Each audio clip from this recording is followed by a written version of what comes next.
I-check nga pala natin yung ano, yung mga itinanim kong cassava beef last time. Medyo matagal-tagal din akong hindi nakabalik kasi dito.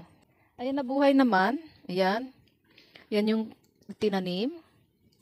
Yan, buhay sila lahat. Yung ano, banana, itinanim ko din yan.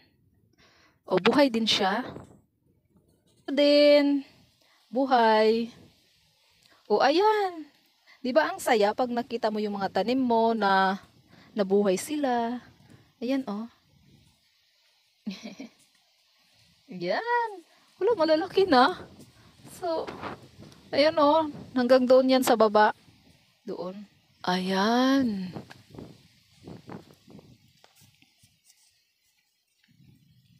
Ito patay na, oh. Nauga. O, natuyo na. Ayan. Kakao. Ginagawa tong ano tsokolate. Ang gagawin ko ngayon ay mag-aano ako, susunugin ko yung mga tuyo na mga galing sa pinaggapasan na mga damo-damo. So, pati doon, susunugin ko para maging malinis, of course. Yung mga niyog, bakit kaya nagsiliitan yung mga ano niya, yung mga bunga niya? Ano kaya sa palagay niyo yung dahilan? Dahil ba sa matataas na sila or ano ba? Sino ba makakapagsagot? Dito naman sa amin ay hindi naman lahat ng bunga ay lumiit. Pero mostly sa ibang may mga niyog, halos lahat lumiit yung mga bunga. Ano kaya ang dahilan? Mga ka-farmers, sino kaya makakasagot ng aking mga katanungan? Yan. Kasi, ewan ko kung ano ba, kung tama ba ako, o dahil sa init, na dati na nag-summer, sobrang init, or dahil ba sa, yung parang, hindi na sila naiinitan, yung ganun. Kaya, hindi na namumunga. Yung, sana ay may makasagot. Oh my God.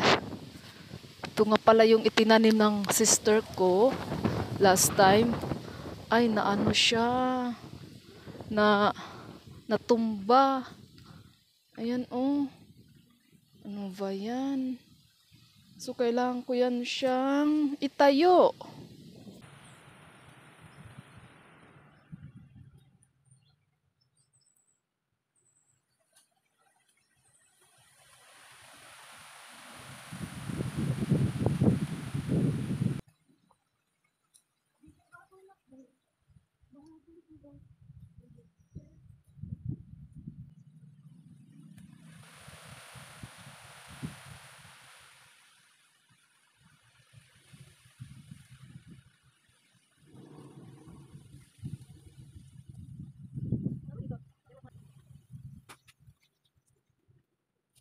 Ay, ano ba yung natatanong? Guys, natumba ka dyan.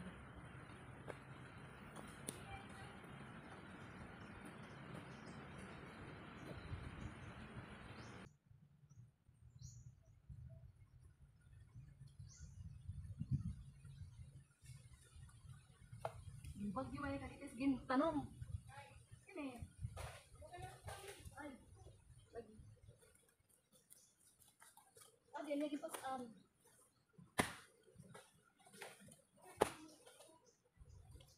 ang sabi na, nahulog na ngayon kay wala na bunga na.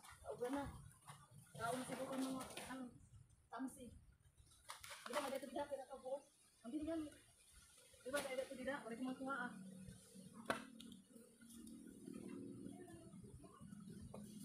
Di man tanong.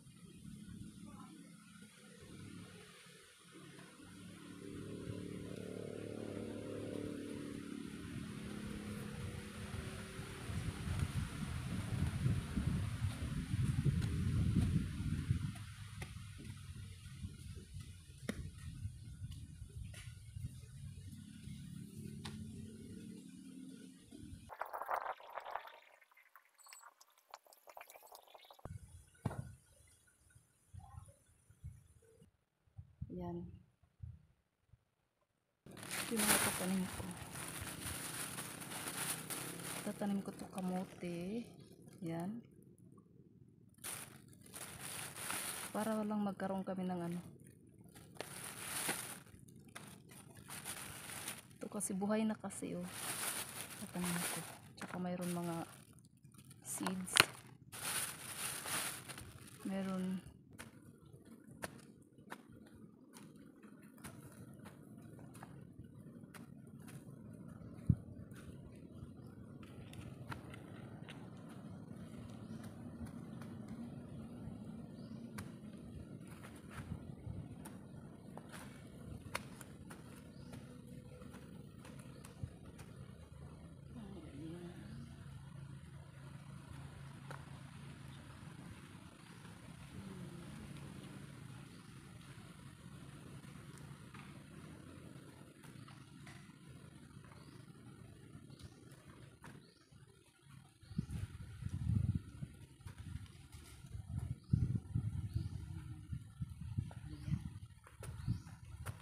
talong. Iwan ko kung mabubuhay pa to. Yung ano, i-spread ko lang to dito. Okay. Ampalaya. Ampalaya. Tsaka may mga lansunis pa dito.